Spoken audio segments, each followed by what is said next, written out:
Assalamualaikum warahmatullahi wabarakatuh. Bagaimana kabarnya hari ini anak-anak? Semoga kita tetap diberi kesehatan oleh Allah SWT, sehingga kita bisa melaksanakan pembelajaran online kali ini. Seperti biasa, sebelum belajar kita berdoa terlebih dahulu ya. A'udzu billahi minasyaitonir rajim.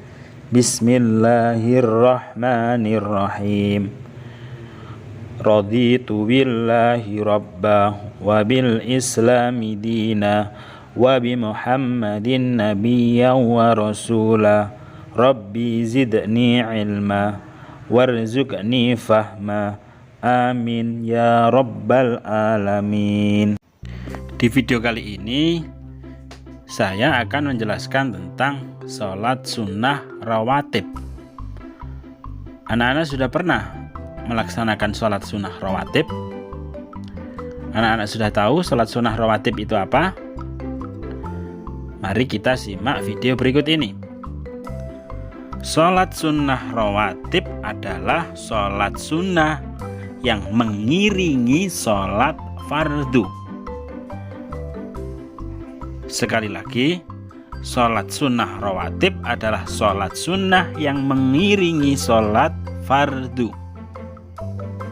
Nah, sholat sunnah rawatib biasanya dikerjakan sebelum sholat fardu dan juga dikerjakan setelah sholat fardu. Sholat sunnah yang dikerjakan sebelum sholat fardu disebut sholat qobliyah. Sedangkan sesudah sholat fardu disebut sholat sunnah rawatib ba'diyah. Sholat sunnah rawatib berfungsi sebagai penyempurna sholat jika terjadi kekurangan dalam sholat fardu seseorang.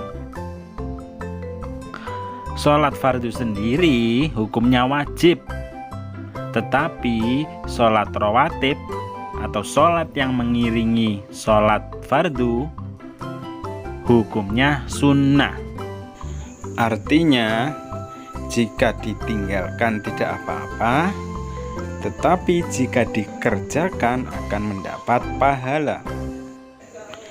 Nah, ini adalah macam-macam dari sholat sunnah rawatib.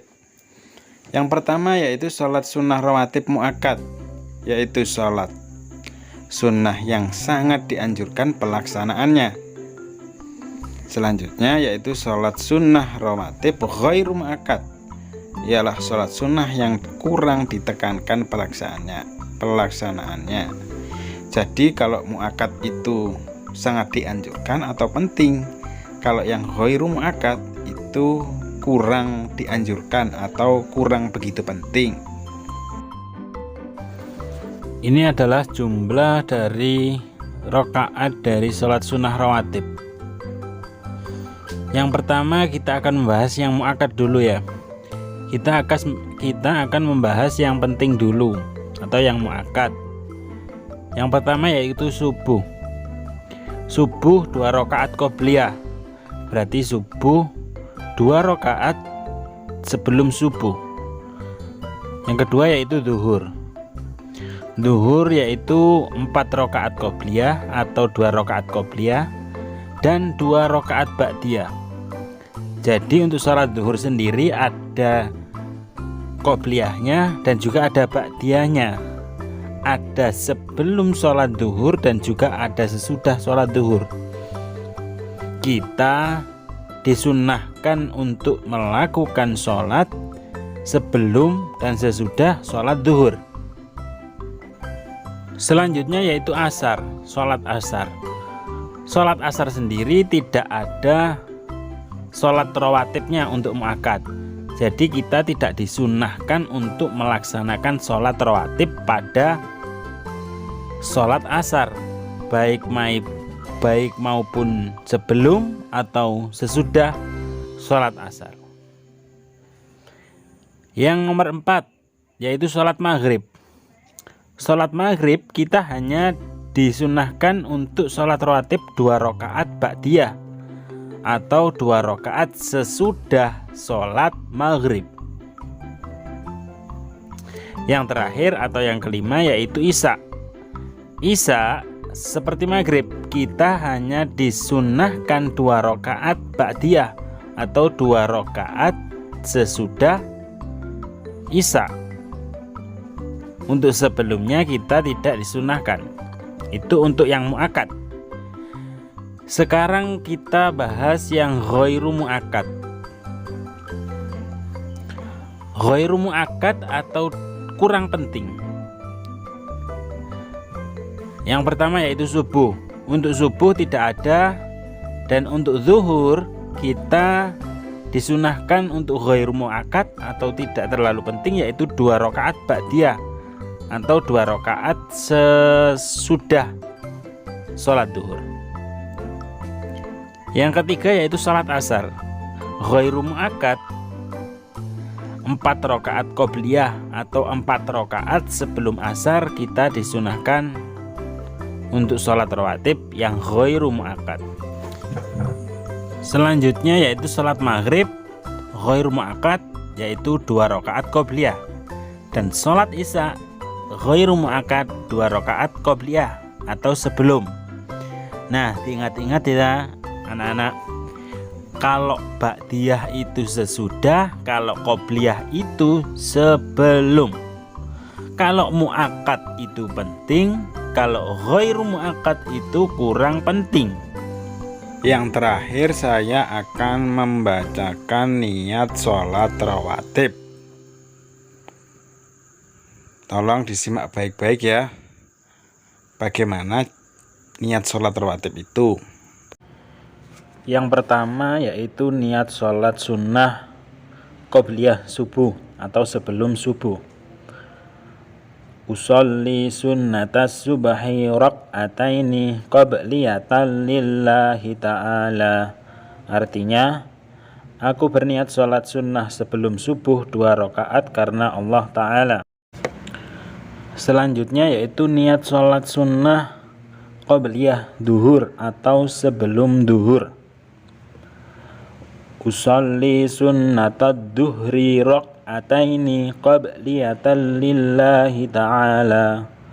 Artinya, aku berniat sholat sunnah sebelum duhur 2 rakaat karena Allah Ta'ala.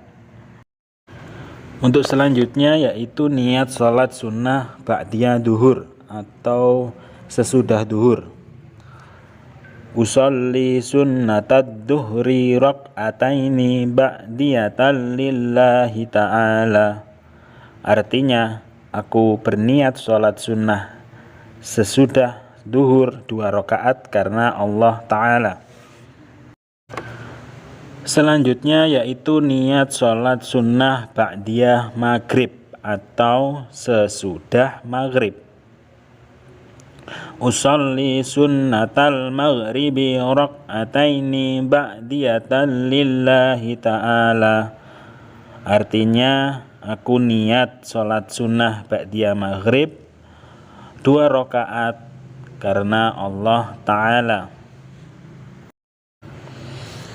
Selanjutnya yaitu niat sholat sunnah ba'diyah isya, berarti sesudah sholat isya. Usolli sunnatal isya'i rak'ataini ba'diyatan lillahi ta'ala. Artinya, aku berniat sholat sunnah setelah isya 2 rakaat karena Allah Ta'ala. Untuk selanjutnya yaitu niat sholat sunnah rawatib yang ghairu muakkad atau yang kurang penting. Yang pertama yaitu niat sholat sunnah qobliyah duhur atau sebelum duhur. Usolli sunnatad duhri rak'ataini qabliyatan lillahi ta'ala. Artinya, aku berniat sholat sunnah sebelum duhur 2 rakaat karena Allah Ta'ala. Selanjutnya yaitu niat sholat sunnah ba'diyah duhur. Usolli sunnatad duhri rak'ataini ba'diyatan lillahi ta'ala. Artinya, aku berniat sholat sunnah setelah duhur 2 rakaat karena Allah Ta'ala. Selanjutnya yaitu yang C, niat sholat sunnah rawatib qobliyah maghrib atau sebelum maghrib. Usolli sunnatal maghribi rak'ataini qabliyatan lillahi ta'ala. Artinya, aku berniat sholat sunnah sebelum maghrib 2 rakaat karena Allah Ta'ala. Dan yang terakhir yaitu niat sholat sunnah rawatib qobliyah asar atau sebelum asar. Jadi untuk sholat sunnah rawatib qobliyah asar ini ada 4 rakaat, yaitu 2 rakaat salam dan 2 rakaat salam. Tetapi ini adalah sholat sunnah rawatib yang ghairu mu'akkad atau tidak terlalu penting. Niatnya begini: usolli sunnatal asri rak'ataini qabliyatan lillahi ta'ala. Nah, itu tadi sedikit penjelasan dari saya mengenai sholat sunnah rawatib, baik qobliyah maupun ba'diyah, baik yang mu'akkad yang penting atau yang ghairu mu'akkad yang kurang penting. Semoga kita semua tetap menjalankan aktivitas seperti biasa, tetap beribadah, tetap menjaga sholatnya. Sekian dari saya. Terima kasih, semoga bermanfaat. Wassalamualaikum warahmatullahi wabarakatuh.